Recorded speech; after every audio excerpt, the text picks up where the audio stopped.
Assalamualaikum warahmatullahi wabarakatuh. Kembali berjumpa dengan saya, Hirsman Arif dari Forum News Network. Apa kabar Anda semua? Semoga tetap semangat. Dan saya cuma mengingatkan pada Anda, ajaran agama mengajarkan pada kita bahwa di balik kesulitan itu selalu ada kemudahan. Jadi jangan pernah patah semangat menghadapi situasi yang saat ini tengah dihadapi oleh Indonesia dan juga dunia. Percayalah bahwa di balik semua persoalan nanti akan ada skenario Allah yang kita tidak pernah tahu seperti apa. Insya Allah akan berakhir dengan baik. Tapi mari kita melihat fakta-fakta di lapangan seperti apa. Angka penurunan COVID dari ke hari itu saat ini semakin meningkat, bahkan kita boleh sebut meroket. Padahal seperti dijadikan oleh Menko Marinvest Luhut Panjaitan setelah pemberlakuan PPKM darurat, ini pada tanggal 12 Juli atau pekan kedua itu angkanya akan menurun. Tetapi faktanya tidak seperti itu, angkanya makin meroket. Karena itu tidaklah mengherankan kalau kemudian banyak kalangan, mulai dari para politisi, aktivis, LSM, itu mendesak agar Presiden Jokowi turun tangan langsung untuk menangani pandemi. Jadi dia dalam kondisi yang darurat ini harusnya Presiden Jokowi itu turun tangan menjadi panglima. Desakan itu tidak berlebihan. Kan pada awal pandemi 1,5 tahun lalu, Jokowi dengan gagahnya menyatakan bahwa dia akan memimpin sendiri perang melawan corona. Tetapi seperti kita ketahui, saat ini Presiden Jokowi menugaskan Menko Marinvest Luhut Panjaitan untuk menjadi komandan, menjadi panglima dalam penanganan PPKM darurat untuk Pulau Jawa dan Bali. Politisi Demokrat Syahrial Nasution mendesak agar Presiden Jokowi segera turun tangan. Begitu juga dengan politisi Gerindra. Ini partai yang sekarang ini kalau kita lihat posisinya menjadi pendukung pemerintah. Tetapi yang menyerukan ini adalah Fadlizon. Jadi walaupun dia bagian dari partai pendukung pemerintah, tapi sikapnya selalu oposisi. Nah, Fadlizon menyatakan bahwa Presiden Jokowi harus memimpin sendiri karena dengan begitu para menterinya itu bisa fokus menghadapi pandemi dan kita kalau langsung dipimpin oleh Jokowi, kita bisa berharap bisa memenangkan perang melawan pandemi. Bukan hanya para pengkritik Jokowi, para pendukung Presiden Jokowi juga menyerukan yang sama. Mantan politisi PAN, misalnya Abdullah Toha, menyatakan bahwa dalam situasi semacam ini justru ujian seorang kepemimpinan seperti Jokowi itu teruji. Karena seorang pemimpin itu teruji ketika dia menghadapi masa-masa darurat. Kalau dia berhasil melewati masa darurat, maka kualitas kepemimpinannya akan semakin meningkat. Sementara kalau dia gagal, ya kita bisa sama-sama menilai seperti apa kualitas seorang Jokowi. Menghadapi berbagai desakan dari masyarakat itu, staf KSP Ali Muhtar Ngabalin menyatakan bahwa pemilihan Luhut Panjaitan sebagai panglima perang melawan COVID ini sebagai pilihan yang tepat. Sebab menurut Ali Muhtar Ngabalin, sepanjang sejarah pemerintahan Jokowi itu, Luhut tidak pernah gagal ketika diberi tugas oleh Jokowi. Benarkah? Makanya kita cek fakta-faktanya seperti apa. PPKM darurat mulai dilaksanakan hari Sabtu lalu pada tanggal 3 Juli 2021. Dan pada waktu itu Luhut menjanjikan bahwa setelah pekan kedua itu akan ada penurunan angka penularan COVID. Bagaimana dengan faktanya? Nah, sekarang yang terjadi, mari kita cek. Setelah tanggal 12 kemarin, Luhut menyatakan, dia mencoba merevisi ini, dia menyatakan bahwa akan slow down setelah 4-5 hari setelah tanggal 12. Dan pada waktu itu Luhut menyatakan ada syarat-syaratnya. Syarat-syaratnya yakni mobilitas warga di Pulau Jawa dan Bali itu menurun sampai 20%. Sekarang ini, kata Luhut, baru 10-15%. Jadi dia optimis kalau angkanya diturunkan sampai 20%, maka dengan begitu penurunan COVID juga akan menurun. Kami berharap mungkin dengan sekarang kelihatan kita mencoba supaya betul-betul kalau bisa kasus ini jangan lebih dari 30 ribuan.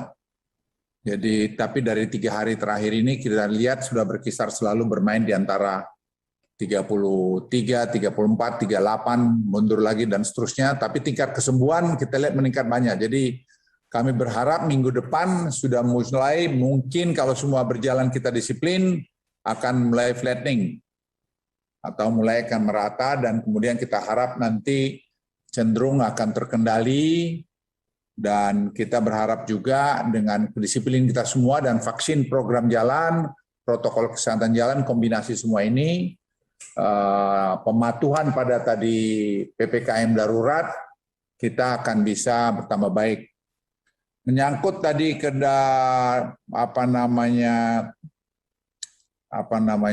kesiapan rumah sakit, tempat tidur, saya kira kerjasama Kementerian Kesehatan dengan PUPR sudah berjalan sangat baik. Nah, sekarang kita lihat data-datanya.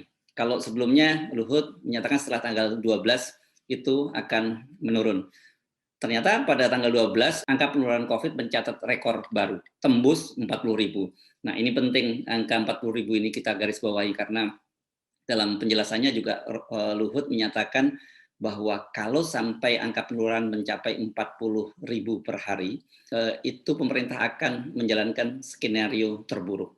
Dan situasinya memang seperti yang dikatakan oleh Luhut, sangat buruk. Kita melihat di mana rumah sakit di sejumlah Pulau Jawa, bahkan sampai kemudian ke Sumatera juga sudah tidak mampu menangani pasien, mengalami lonjakan, mengalami ledakan. Banyak sekali pasien-pasien yang tidak bisa ditampung di ruang perawatan.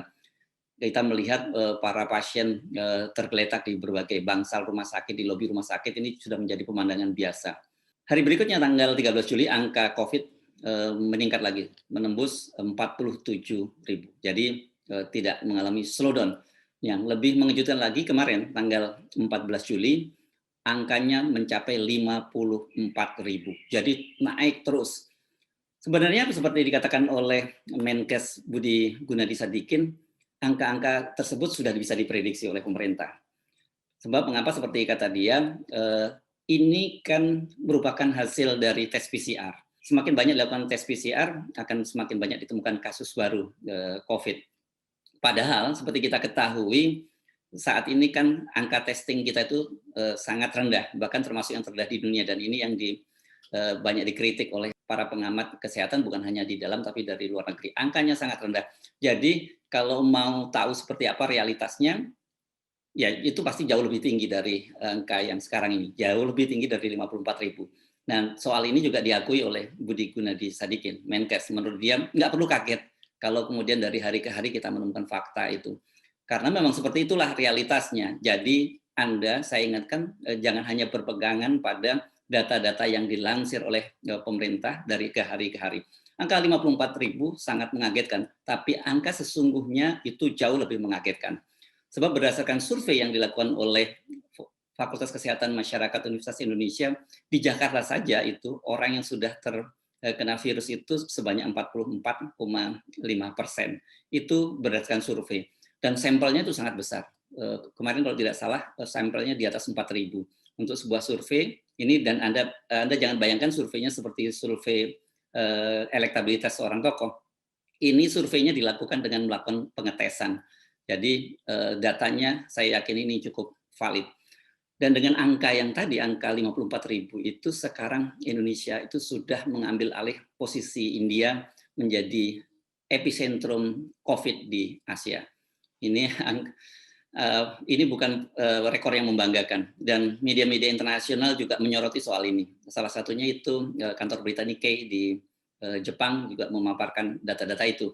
Sebagai gambaran begini, jumlah penduduk di India itu jauh lebih besar dibandingkan Indonesia. Indonesia kan jumlahnya sekarang 270 juta, ini penduduk nomor 5 di dunia terbanyak. Nah, di India itu angka penularan COVID-nya sudah menurun dari 37.000 menjadi 32.000. Coba Anda bandingkan jumlah penduduk India itu kira-kira berapa ya? 4 sampai 5 kali lipat atau 4 kali lipat lah penduduk Indonesia. Angkanya turun menjadi 32.000. Sementara tingkat penularan per 1 juta orang, India sekarang tinggal 26 orang per 1 juta, sementara Indonesia sudah mencapai 132 orang per 1 juta. Jadi betul-betul Indonesia ini bisa menjadi semacam bom ledakan penularan COVID di dunia. Dengan fakta-fakta semacam ini agak mengejutkan kalau kemudian Luhut Panjaitan masih bersikeras bahwa penularan COVID di Indonesia masih terkendali. Bahkan dia dengan jumawa menantang orang-orang atau pengamat yang menyatakan bahwa penularan COVID di Indonesia tidak terkendali. Kalau ada yang berbicara bahwa tidak terkendali keadaannya, sangat terkendali.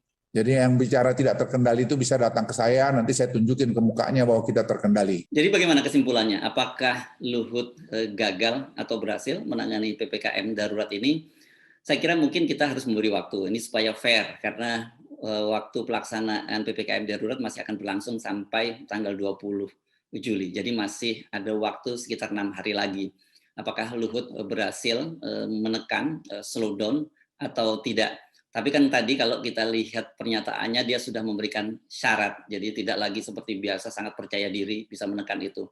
Jadi syaratnya katanya harus ditekan mobilitas orang di Pulau Jawa dan Bali sampai 20%. Nah nanti kalau tidak berhasil berarti ada syaratnya. Oh rupanya angka mobilitas di Jawa dan Bali tidak bisa ditekan sampai 20%, karena itu angka penularan COVID juga tidak bisa ditekan.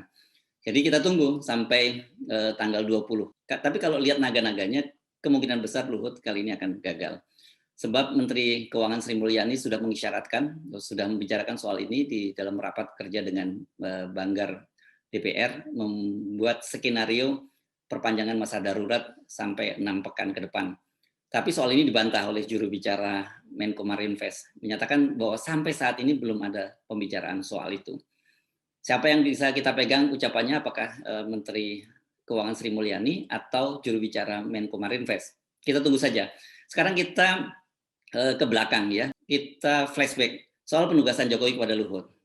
Pada pertengahan September 2020, pada waktu itu Presiden Jokowi juga menugaskan Luhut untuk menekan angka COVID dalam waktu 2 pekan.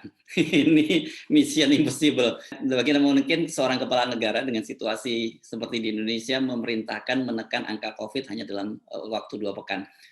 Pada waktu itu Luhut langsung turun tangan dan dia juga sangat optimis bisa menekan angka COVID. Faktanya seperti apa? Pemerintah waktu itu mengklaim bahwa Luhut berhasil. Katanya Luhut berhasil menekan angka penularan dan angka kematian. Tapi kalau Luhut berhasil menekan angka COVID, juga berhasil menekan kematian, saya pikir nggak mungkin dong Indonesia seperti sekarang ini. Situasi semakin buruk. Kalau di awal sudah bisa ditekan dengan bagus, tidak mungkin dampaknya seperti sekarang ketika Indonesia akhirnya menjadi negara epicentrum COVID di Asia. Kita tidak perlu berdebat kusir dengan Ali Ngabalin. Apakah Luhut itu tidak pernah gagal dan selalu berhasil seperti yang diklaimnya?